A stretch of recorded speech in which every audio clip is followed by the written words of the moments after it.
नमस्कार, स्वागत है आपका बिहार समाचार में। पत्नी रिचेल के साथ पटना पहुंचे तेजस्वी यादव, साधु का गुस्सा 7वें आसमान पर और लालू राबड़ी तेज प्रताप की प्रॉपर्टी की जांच की मांग। और अलर्ट हो जाएं, बिहार में बढ़ रहा है कोरोना का खतरा। हर घंटे मिल रहे हैं कोरोना के एक संक्रमित। 24 घंटे में 23 लोगों की रिपोर्ट पॉजिटिव आई है। तो वहीं बिहार में बर्फीली हवाओं ने बढ़ाई सिहरन। 12 जिले में पारा 10 डिग्री सेल्सियस के आसपास। और दरभंगा में बूथ पर मजिस्ट्रेट को दौड़ा दौड़ा कर पीटा। एक उम्मीदवार के पक्ष में बोगस वोट डलवाने का आरोप, जमकर बवाल, 4 लोग घायल। तो अब तक की बड़ी खबरों पे बात करने से पहले आपसे छोटी सी अनुरोध है कि कृपया वीडियो को एक लाइक जरूर करें, क्योंकि आपका एक लाइक करना ही हमारे मेहनत का फल होता है। तो शुरुआत करते हैं आज की पहली और बड़ी खबर से। पत्नी रिचेल के साथ पटना पहुंचे तेजस्वी, साधु का गुस्सा 7वें आसमान पर। लालू राबड़ी तेज प्रताप की प्रॉपर्टी की जांच की मांग की जा रही है। तेजस्वी यादव अपनी पत्नी रिचेल के साथ बीती रात 1 बजे के करीब पटना पहुंचे। बताया जा रहा है कि रात में 1 बजे के करीब सड़क मार्ग से नव दंपति पटना पहुंचा। आज पति पत्नी महावीर मंदिर में दर्शन करने वाले हैं। दोनों पटन देवी मंदिर भी जा सकते हैं। उधर उनकी शादी को लेकर मामा साधु यादव की नाराजगी इस कदर बढ़ी हुई है कि उन्होंने अपनी बहन राबड़ी देवी, बहनोई लालू यादव और भांजे की संपत्ति की जांच की मांग कर दी है। इस बीच पटना में तेजस्वी की शादी के रिसेप्शन की तैयारी हो रही है। पूर्व मुख्यमंत्री राबड़ी देवी ने कहा कि बहुभोज में सभी को बुलाया जाएगा। लालू राबड़ी के छोटे बेटे और बिहार विधानसभा में नेता प्रतिपक्ष तेजस्वी यादव ने अपनी स्कूल टाइम गर्लफ्रेंड रिचेल से शादी कर ली है। दिल्ली में चटमंगनी पट ब्याह की कहावत को चरितार्थ करते हुए इस शादी में दोनों परिवारों के बेहद करीबी रिश्तेदार ही शामिल हुए हैं। और बताते चले कि जब से यह शादी हुई है तब से राबड़ी देवी के भाई साधु यादव भड़के हुए हैं। अलर्ट हो जाएं, बिहार में बढ़ रहा है कोरोना का खतरा। हर घंटे मिल रहे हैं कोरोना के एक संक्रमित। 24 घंटे में 23 लोगों की रिपोर्ट पॉजिटिव आई है। बिहार में कोरोना का खतरा तेजी से बढ़ रहा है। राज्य में हर घंटे एक कोरोना संक्रमित मिल रहा है। पिछले 24 घंटे में कोरोना के 23 नए संक्रमितों के मिलने से स्वास्थ्य विभाग की नींद उड़ गई है। खतरा पटना में सबसे अधिक बढ़ गया है। राजधानी में कई ऐसे इलाके हैं जहां संक्रमण को लेकर अलर्ट नहीं रहे तो संक्रमित हो सकते हैं। इसमें शहर की एजी कॉलोनी प्रमुख है, जहां सबसे अधिक एक्टिव मामले हैं। बिहार में एक दिन में 30 मामले आने के बाद अब एक्टिव मामलों की संख्या 81 हो गई है। और बताते चले कि 23 नए मामलों में पटना में सबसे अधिक 13 नए मामले आए हैं, जबकि बेगूसराय में 2 नए मामले आए हैं। दरभंगा में 1 नया मामला आया है। मुजफ्फरपुर में भी 2 नए मामले आए हैं। पटना के बाद सीतामढ़ी में सबसे अधिक 3 नए मामले आए हैं। सुपौल में 1 नया मामला आया है, जबकि बाहर से आने वाले एक युवक संक्रमित पाया गया है। दिसंबर के 12 दिनों में 97 नए संक्रमितों ने स्वास्थ्य विभाग की नींद उड़ा दी है। ओमिक्रॉन के खतरे के बीच तेजी से बढ़ रहे मामलों से हड़कंप मच गया है। पटना में एक्टिव मामले तेजी से बढ़ गए हैं। अब बिहार में 81 एक्टिव मामले हो गए हैं। रविवार को 2,22,000 लोगों की कोरोना जांच कराई गई है। संक्रमण का मामला बढ़ने से जांच भी बढ़ गई है।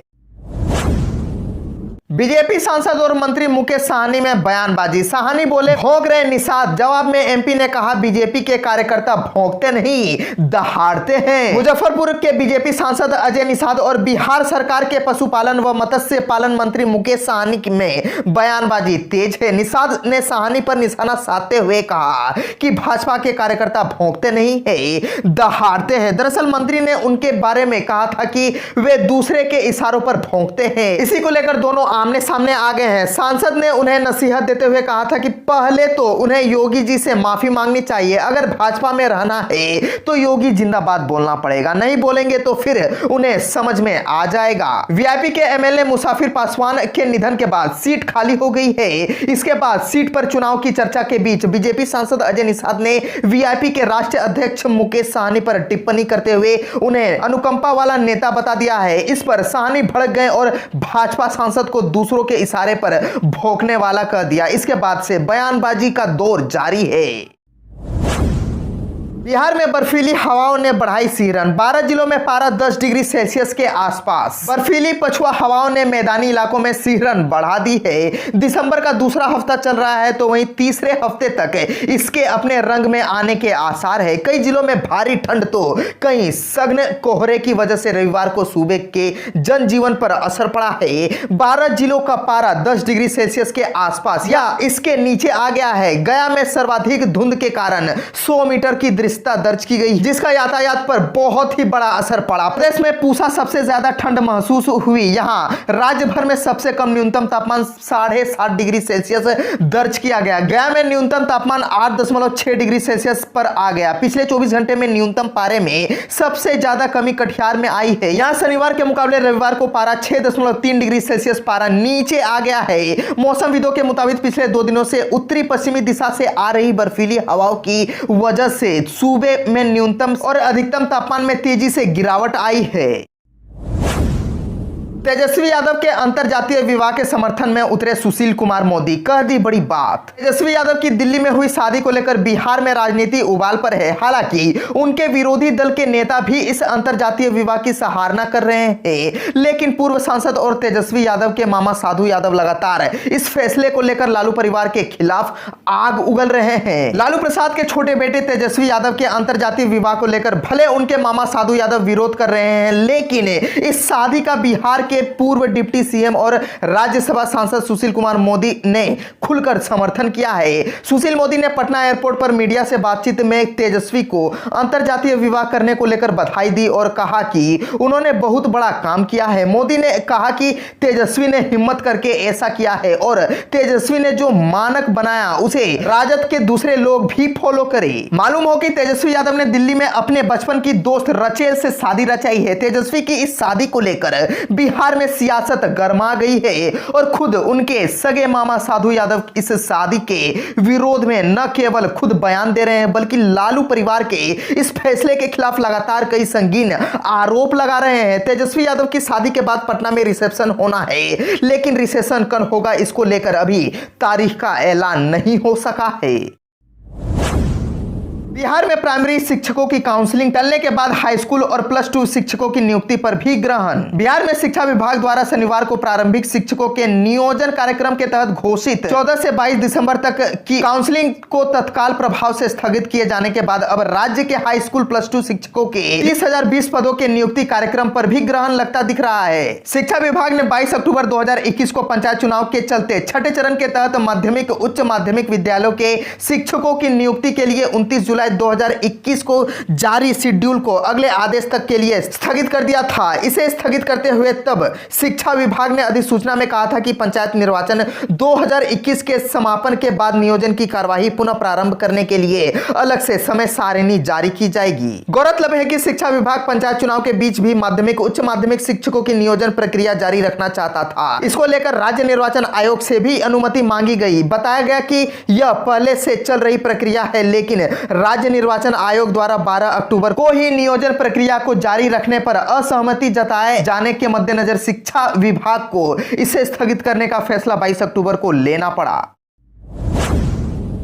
जेडीयू में शामिल हुए कांग्रेस नेता स्वर्गीय सदानंद सिंह के बेटे शुभानंद मुकेश सीएम नीतीश से की मुलाकात। कांग्रेस के दिग्गज नेता सदानंद सिंह के बेटे शुभानंद मुकेश के अलावा शंभू पटेल जेडीयू में शामिल हो गए। रविवार को श्री कृष्ण मेमोरियल हॉल में आयोजित मिलन समारोह में जेडीयू के राष्ट्रीय अध्यक्ष राजीव रंजन सिंह उर्फ लल्लन सिंह सहित अन्य नेताओं की मौजूदगी में शुभानंद ने जेडीयू का दामन थामा। मौके पर जेडीयू अध्यक्ष ने कहा कि 15 साल के राज्य पति पत्नी की सरकार में बिहार को बीमारू राज्य बना दिया था। नीतीश कुमार के नेतृत्व में जब बिहार में सरकार बनी तो उन्होंने राज्य को हट्टा कट्टा बनाकर स्वस्थ कर दिया। अब दुनिया के किसी भी कोने में बिहारियों को पूरा सम्मान मिलता है। जेडीयू अध्यक्ष ने नीति आयोग की रिपोर्ट पर कहा कि गुजरात, महाराष्ट्र, कर्नाटक जैसे विकसित राज्यों से बिहार की तुलना बेमानी है। उन राज्यों में पहले से ही आधारभूत संरचना थी, लेकिन बिहार में नीतीश सरकार में आधारभूत संरचना का निर्माण हुआ। अगर बिहार की तुलना करनी है तो 2005 के बाद और पहले के राज्य से तुलना करनी चाहिए। शिक्षा के क्षेत्र में काम हुए, इस कारण ही राज्य के कई जिले आज देश में अव्वल है। महिला सशक्तिकरण की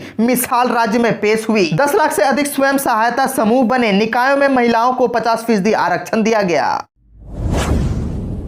दरभंगा में बूथ पर मजिस्ट्रेट को दौड़ा दौड़ाकर पीटा, एक उम्मीदवार के पक्ष में बोगस वोट डलवाने का आरोप, जमकर बवाल और 4 लोग घायल। दरभंगा में 11वें चरण के मतदान के दौरान बोगस वोट डलवाने के आरोप में लोगों ने जमकर तोड़फोड़ की। ईवीएम सहित चुनाव सामग्री को क्षतिग्रस्त कर मजिस्ट्रेट और पुलिस बल पर हमला कर दिया। मजिस्ट्रेट को दौड़ा दौड़ाकर पीटा, इसमें 4 लोग घायल हो गए। घटना कुशेश्वर स्थान प्रखंड की चिगरी सिमराहा पंचायत के चिगरी गांव स्थित बूथ संख्या 151 व 152 की है। एसएसपी बाबूराम ने घटना की पुष्टि करते हुए बताया कि मतदान में लगे पदाधिकारी पुलिस कर्मियों पर हमले, ईवीएम और अन्य चुनाव सामग्री को तोड़फोड़ करने के आरोप में मुखिया प्रत्याशी वीरेंद्र चौपाल समेत 6 लोगों को गिरफ्तार किया गया है। मुख्य आरोपी मिथिलेश यादव और उसकी पत्नी फरार है। उसकी गिरफ्तारी के लिए एसडीपीओ बिरोल के नेतृत्व में छापेमारी की जा रही है। उन्होंने बताया कि इस पूरे मामले में तिलकेश्वर ओपी प्रभारी अखिलेश राय की भूमिका संदिग्ध है, इसकी जांच की जा रही है। एसएसपी ने बताया कि अभियुक्तों पर कड़ी कार्रवाई का निर्देश दिया गया है। वहीं आक्रोशित लोगों ने गिरफ्तार लोगों को पुलिस के कब्जे से मुक्त कराने की मांग को लेकर समस्तीपुर दरभंगा सीमा से सटे 81 नंबर मुख्य सड़क के ठिठर चौक पर पुलिस का घेराव किया।